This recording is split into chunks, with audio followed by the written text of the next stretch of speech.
FM 107.1.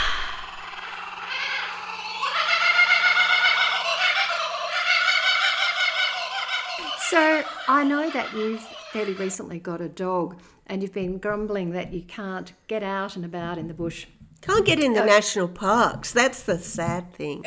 That's right, but there are plenty of places where you can take your dog in the bush. I've been doing some research on your behalf and I've found a few. There are many. We'll talk about a few today.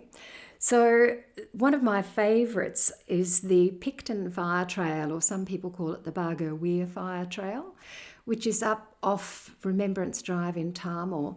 This is a fantastic place to walk your dog. It's nice and broad, easy to walk, more than one person alongside each other, and plenty of room for dogs. It follows the Bargo River up to the Bargo Weir. It apparently goes for 5 kilometres in, or 5 and a bit. I haven't ever got to the end of it, although I really must.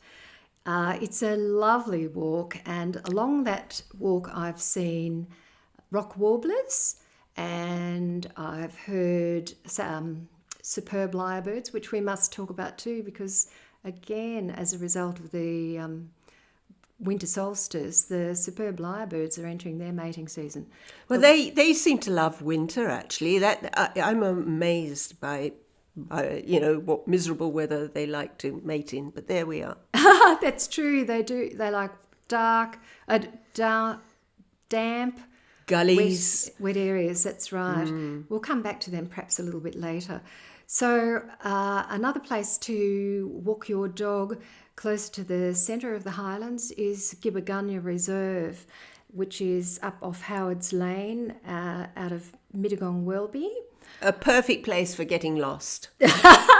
That's right. There are a lot of tracks up there. If anyone's going to set out for Gibbergunya Reserve, I recommend that you take a map with you, or take a photo of the map that's at the bottom of the reserve before you get in up there.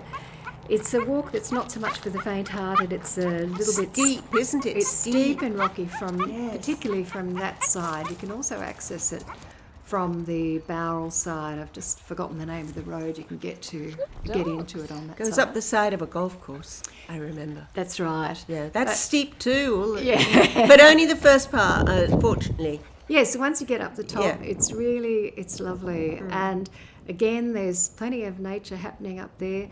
That's when spring has progressed a little bit further, that's a really great place for wildflowers and butterflies and insects. I see heaps of them up there.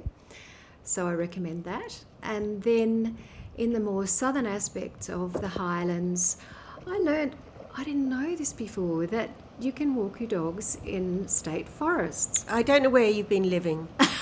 You must be under a rock. Of course, forests is one of... And now that I cannot go in national parks, I look at forests everywhere to see, where I can take the dog. Forests are very good that way. Yes, and so down the southern end we've got Penrose State Forest, we've got Wingello State Forest, is that right? Yes. And Belanglo State Forest. All great places to take your dog, and I think that you told me that... Oh, Belanglo, yes. That's a great birding spot. And you know what a friend told me?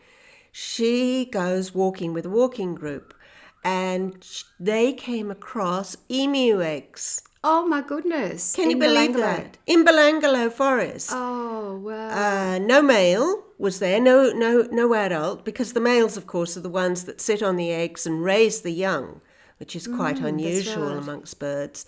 But they were, that beautiful, pearly, dark blue. So they were definitely viable eggs with chicks inside of them. So maybe he was just off having a munch. I hope he's coming back soon. Yeah. And I think you've told me that people camp in there with dogs. Yeah, the forestry is full of camping spots. Well, the one I know is in Wingello. But I think Belanglo has one too. I'm not sure about Penrose.